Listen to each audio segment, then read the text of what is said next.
Welcome back to another nano video. Just a quick one this time. We're going to be looking at some DLSS benchmarks at 4K and also some stuff about 1080p in Red Dead Redemption 2. Now this is really a huge update for this game because it's quite hard to run on PC, especially if you're playing at max settings. So it's going to give you a huge performance improvement at 4K, and you'll see there's a tiny improvement at 1080p. So let's not waste any more time and just jump right into the benchmark.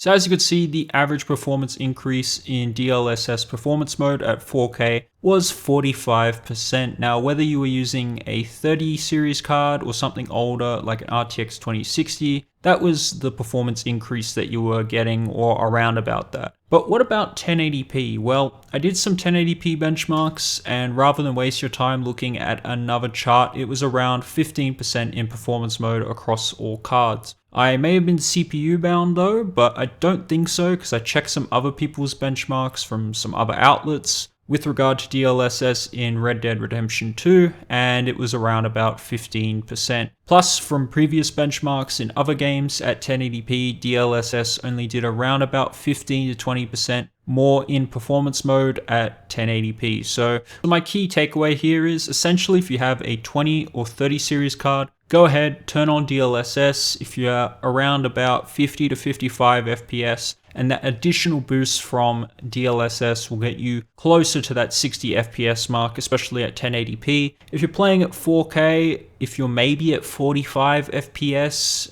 if you turn it on, you could probably get closer to 60 FPS. And I just think that makes the game way more enjoyable and playable, but it's just a shame that this doesn't exist for the 10 series cards because they don't have those tensor cores, and I think if it did, those cards would probably benefit the most from DLSS increasing frame rates because this game just is absolutely brutal on 10 series cards, especially something like the 1060. In addition, some things that I noticed about DLSS in this game is that it worked a lot better with Vulkan than it did with DX12 in sort of a visual standpoint. It just looked way clearer and cleaner. I don't know if that's some weird bug or some weird interaction, but I just found that Vulkan just looked a lot better. So I'd stick with Vulkan if I were you guys because performance was pretty much the same as DirectX 12, if not maybe a little bit better, and the visuals were much cleaner. Anyway, that's all I have for today. If you enjoyed the video, leave a like. If you have any tips, tell us in the comment section below. Also, tell us what DLSS did for you in Red Dead Redemption 2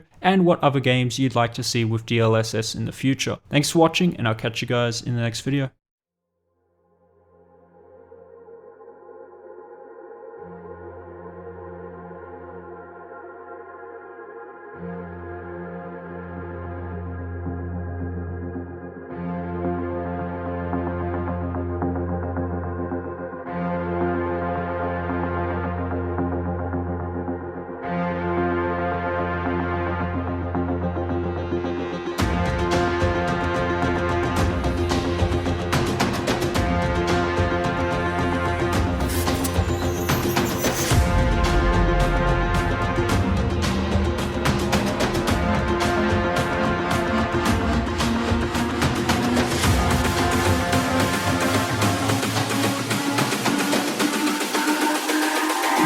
It's all about humanity.